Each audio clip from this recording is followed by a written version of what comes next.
Hello mga kalagan and welcome back. So good morning. So it's already 8:30 a.m. here in Ho Chi Minh. So it's September 9, 2025 today. At gumising kami na maaga kasi nakatulog din kami ng maaga kahapon kanina pala mga 1 a.m. kami nakatulog. So nakagising kami ng maaga ngayon 8:30 a.m. kasi mag-breakfast tayo kasi mayroong free breakfast. So ipapakita ko sa inyo yung sa 9th floor yung parang dine-in nila or kainan. Din yung view din sa ibabaw. Then tingnan nyo yung view sa window ng aming room. Mga kalaagan, so ito pala yung view ng aming window sa aming room. Ayan o, wow, diba kita yung city, yung view ng Ho Chi Minh, diba? Oh, so let's go na, akita tayo sa 9th floor para kumain ng free breakfast. So ito yung parang kainan nila dito. Ito yung kainan nila dito mga kalaagan sa hotel namin, sa 9th floor. So ito yung beauty, so nababeauty na ba? Kaya ito yung view dito sa ibabaw, diba? Mas maganda. You know? So mas kita yung city. Parang ito na yata ang pinaka-top floor dito. You know, wow, good morning, Ho Chi Minh. Diba? Ang ganda ng view habang kumakain ka. Pag-uni-muni ka din, tingin-tingin ka lang sa view ng city. Oh. So yun yung mga food. Buffet style siya. May mga ulam, may kanin. Ayun, may mga bread. May drinks, juice, and coffee, water, and fruits. So, kain muna kami makadaog. So may ano pala? Ito meron parang may chicken, may gulay. Nito merong logo. May soup. May egg. Ayan. So kain muna kami mga kalagan. A few moments later. So mga kalagan, tapos na kaming kumain. At parang hindi na kami tutuloy doon sa baba para puntahan yung parang may park. Para matutulog muna kami ulit. Now, then gigising kami mga 11 a.m. yata, din maliligo, din prepare din. Lalakad na tayo mamaya din. Baka saglit na punta natin yung parang park na nakita natin kanina. So, sleep muna kami and see you later. Many hours later. Mga kalaagan, so nandito kami sa may lobby ng hotel namin kasi lalakad na kami. So, kanina natulog kami ulit, din nakagising kami ng mga 1:30 p.m. Then naligo, nag-refresh at nagpa-deliver lang kami ng banh mi sa Grab. Then now it's already 3:30 p.m. na ba? Mga 3:30 p.m. na, so fresh na, nakaligo na. At papunta kami doon sa ano yun? Anong name? Giga Mall? Giga Mall. So nakabook na si Jiboy ng Grab car. Hinihintay na namin na dumating. So nandiyan na yung Grab car. Let's go sa Giga Mall.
mga kalaagan, so dito na tayo sa Giga Mall. Ayan. So malaking mall siya dito sa parang sa Ho Chi Minh pero ibang district na yata tayo. So si Jiboy nandun na sa Jiboy sa loob ng mall. So pasok na tayo, let's go. Ito pala yung sa lampas ng Kalaagan. So parang rush hour na ngayon, oh, ang daming sasakyan, ang daming motor. So pasok na tayo. Let's go.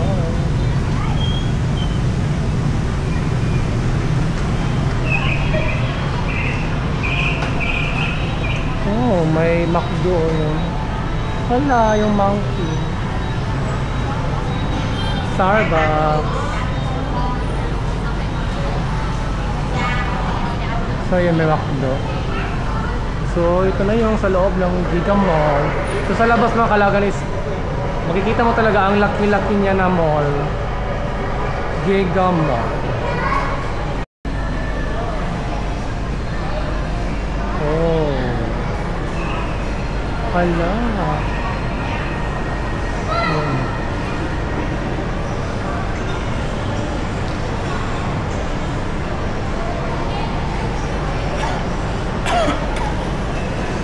So explore natin dito sa loob ng Giga Mall. Sa dulo may Uniqlo doon sa dulo. So akyat tayo sa ibabaw. Ano yung elevator? Escalator. Ayun pala. Pataas. So inuwi mga Kalaagan, kanina yung paakyat na kami dito sa itaas is sinita kami ng guard. Sabi ng guard parang bawal daw mag-vlog, or nag-research kami, parang bawal yung mga vlogging camera. Mag-need ka pa ng mga humingi ng permit kung mag-vlog ka dito sa loob ng mall.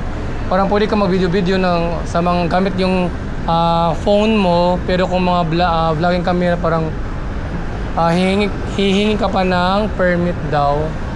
So kinuha ko yung stick dito sa Ace Pro din. Ito hawakan ko na lang para hindi halata yung pag-vlog natin. Mga Kalaagan is papunta kami na sa 8th floor. So parang nandito tayo sa may mga arcade na floor. Ayan o, maraming mga games.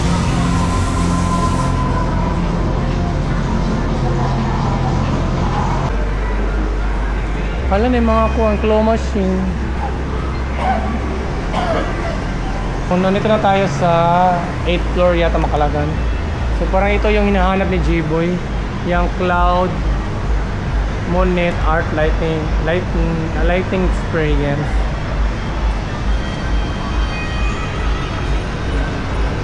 So saan yun? So parang hindi pa doon yung parang ano yun, moonlight. So aakyat pa tayo ng 1 floor pala mga Kalaagan. Ayun o, yung escalator. So ayun na pala mga Kalaagan yung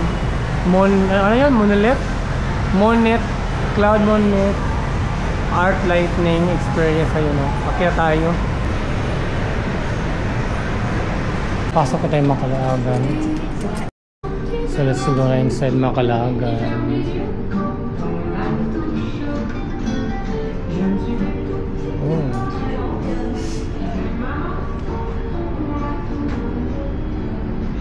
Mga Kalaagan, so kanina hindi na ako naka-video masyado kasi may humila sa amin na parang staff. Dinala kami dito, yan o, yan, sa likod ko yan. Dinala kami dito, then i-insert ko na lang yung mga video na nakuha namin dito sa loob.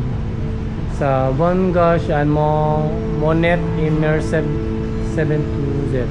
So mga light show siya with art na basta ipapakita ko na lang, i-insert ko na lang yung video na nakuha namin sa loob. So meron daw free drinks dito. Paglabas mo may makakuha kang free drinks.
So anyway mga kalagan, nabayaran pala ni Jibo yun doon sa Bongo Unmunit Art Lightning Experience is mga 1,000 pesos lang.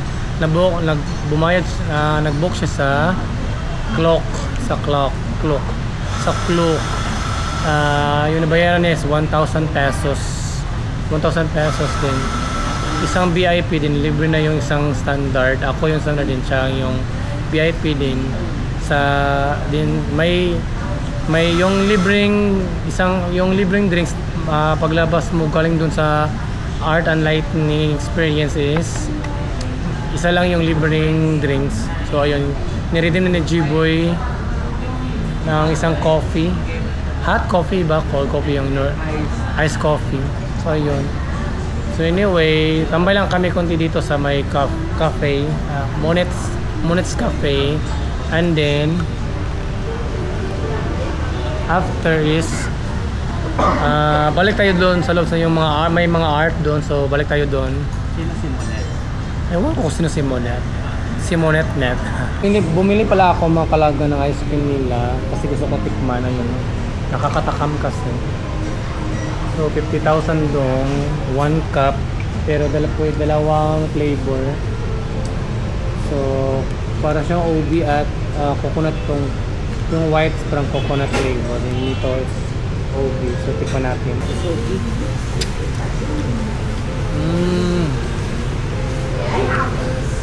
Okay naman, masarap yung OB ha. Ito yung coconut.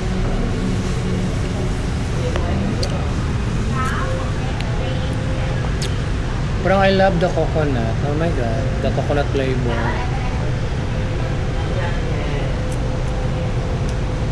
So mga kalagan, tapos na kami dito.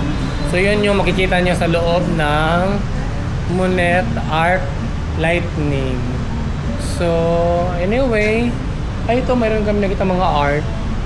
Oh, mga paintings. Pabalik kami doon kanina kung saan kami yung hinila kami nung staff. So ito yung makikita nyo dito banda, maraming mga art. Alam, parang meron dito, Jiboy. Oh, tingnan mo. So ano dito? Tingnan natin sa loob. Oh, mga flowers. Wow, ganda. Mga lotus at parang mga plastic na mga flowers na lotus. So dito na tayo yung kanina makalagan yung pagpasok natin. So pasok tayo dito, explore natin yung mga arts dito banda. Yung Monet Story. Oh, so ito yung dito. Oh, maraming mga paintings about Monet. Sino si Monet? Monet, sino ka? Yan pa sa ibabaw pala, marami pa yun. Baka painter si Monet. So mga kalagan, tapos na tayo dito sa Monet's Story. Dito naman tayo sa Monet's Life. Pasok tayo doon sa loob. Oh, mga paintings din. Mga paintings din dito sa loob mga kalagan. So mas darker lang dito. Doon sa kabila is maraming lights. Oh,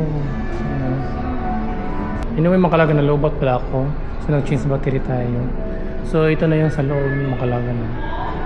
Maraming mga magagandang paintings dito.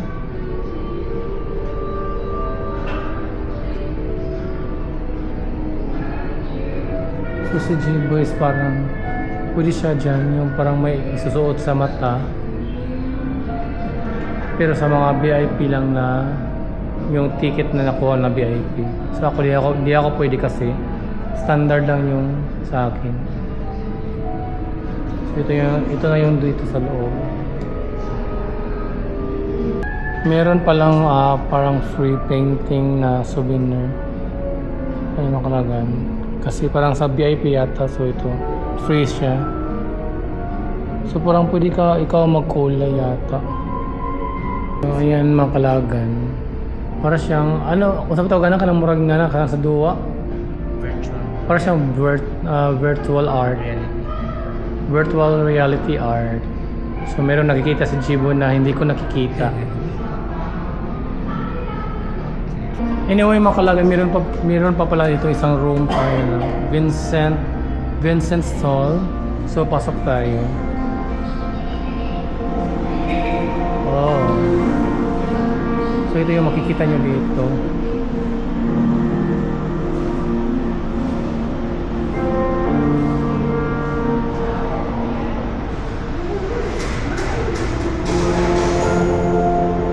May piano. So yung free na painting pala makalagan, pwede mong kulayan dito. Ano, takot-takot siya color. So yun, parang may yung susundugin sa Tagalog, gagayahin mo yung yan. Yung gagayahin mo. Masa mo na, Jiboy? Di man na ano ba yan? Di yan. It's my personal.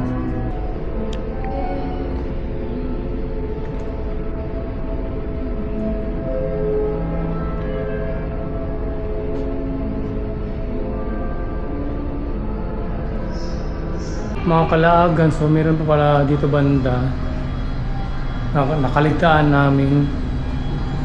Ayan. So mga parang mga flowers siya.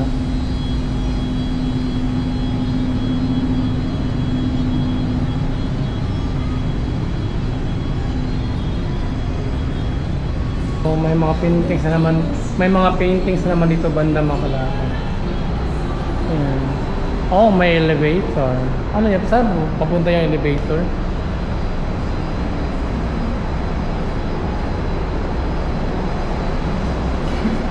Mga paintings na kalagan. Mga kalagan. So, tapos na kami dito sa Vanga Monet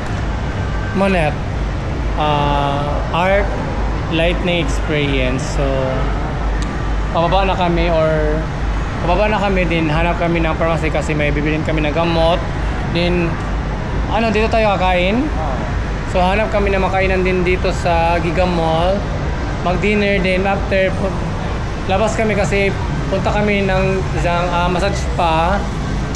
Then, magpapamassage kami din. Uuwi natin kami sa hotel. Wow, ang ganda ng lightning niya makalagan. So anyway makalagan, pasensya na if hindi ko masyado mabidyohan itong buong Giga Mall kasi baka mayroong mga security guard na naman na sisita sa atin. So mabibidyo lang tayo ng konti sa mga floors na madadaanan namin. Then pag may security guard, hindi tayo mabibidyo para hindi tayo masita. So dito banda meron mga kainan yata makalagan, no? Anong floor to?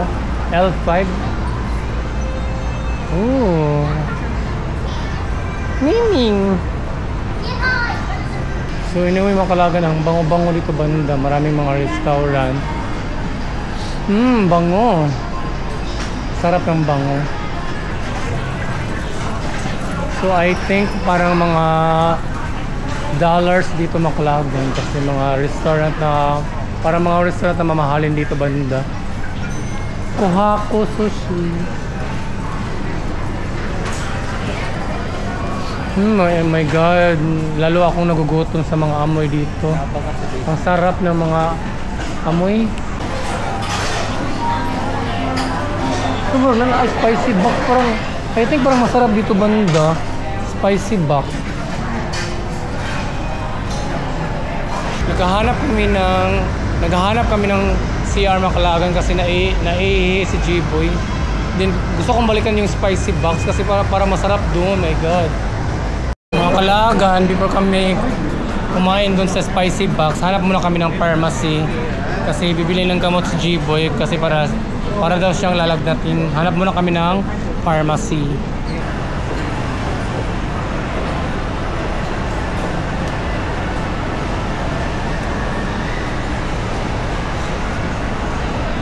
So mga kalagan, bumalik na kami dito sa Spicy Box. Dito kami kakain ng dinner. So mga kalagan, itong Spicy Box is para siyang shabu-shabu. Kaya so parang unlimited siya. So doon tayo kukuha ng mga kakainin natin doon banda. So nagpapainit pa kami ng sabaw.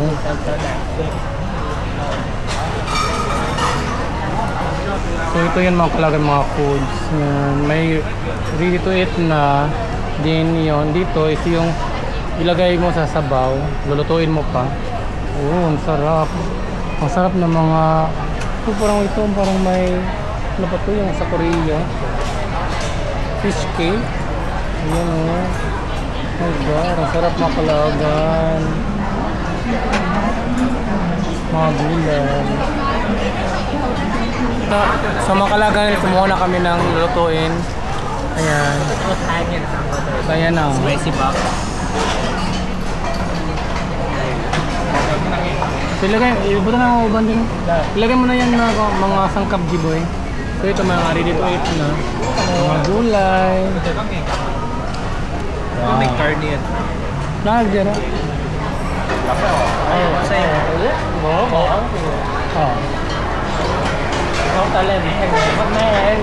Sarap na sabaw niya, in fairness. Kain mga kalagan.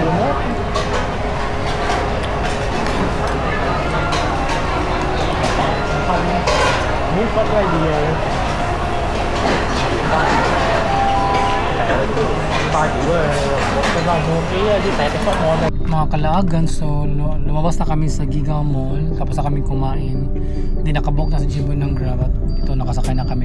Pabalik na kami sa hotel namin kasi hindi kami nakabili ng gamot. So iba yung pakiramdam ni Jiboy. Gusto mo na niyang umuwi sa hotel para makainom ng gamot kasi hindi din ako nakadala ng gamot.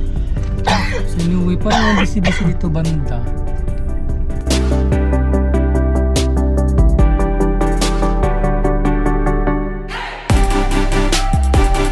Anyway, yung kanina sa Spicy Box, yung nabayaran namin dalawa ni Jibo is 300,000 dong lang. So parang mura-mura lang dito doon Then okay naman, masarap naman doon. Masarap yung sabaw. Then maraming mga choices. Mga gulay, oh my god. So parang sulit doon, sulit sa Spicy Box. Then anyway pala makalagan yung pamasahe pala namin sa Grab. Galing sa hotel namin patungo doon sa Giga Mall, or from Giga Mall to hotel namin is 100,000 dong lang taga per travel. If from our hotel to Giga Mall, 100,000 dong lang din. Same lang sa pag-pauwi. Then anyway, That's a 30-minute ride. it's a 30 minutes ride. So patungo dito 30 minutes, pa uwi 30 minutes. Ayun. So nandito din isa din makalagang nasa ibang district na tayo, pero Ho Chi Minh pa rin siya, pero parang ibang district yan. Kasi doon sa hotel natin nasa district 1 tayo.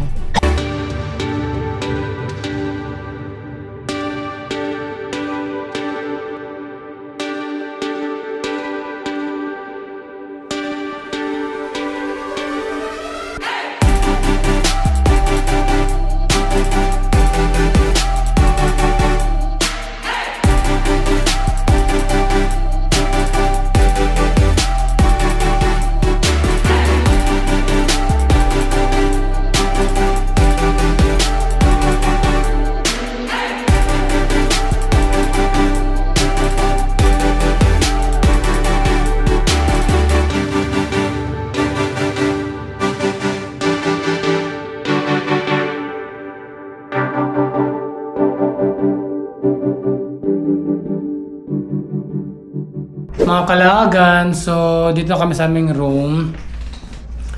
So pasensya na kanina na hindi natin masyado na libot yung Giga Mall kasi nga nasita tayo ng guard na bawal daw mag-vlog. doon sa loob ng mall. Kaya yun, konti lang yung na video natin. So anyway, so ayun, yun yung sa Giga Mall. So from our hotel it's 30 minutes ride, then 100,000 dong lang yung pamasahe. And then ayun, masarap yung sa Spicy Box. Maraming mga kainan doon na masasarap din. Feel ko parang mga mura lang doon. Yung mga restaurant, siguro yung mga high-end, mga mahal-mahal. Pero yung ibang sakto lang na hindi ka katulad sa dito like sa Pinas na pag mga restaurant na kahit kung sa labas lang sila ng mall parang mura-mura, pero pag sa mall na sila nakalagay na restaurant is parang mas mahal yung price nila. Pero doon parang yung kinainan namin is yung Spicy Box is kahit nasa loob siya ng mall parang mura lang yung price niya. So ayun, anyway, parang hindi na kami makakatuloy sa pag-massage. So parang matutulog na kami ng maaga para tomorrow maaga kami makagising. Kasi tomorrow is lilipat kami ng hotel. At surprise tomorrow because may sasabihin ako tomorrow about sa hotel na lilipatan namin bukas. So ayun, anyway, that's all our gala today. So if you enjoyed this, please like, share, comment, and hit the notification button so you will be notified if I upload new videos on my YouTube channel. So once again, this is Cox Lagan, and thank you for watching, and see you on my next vlog. So bye bye.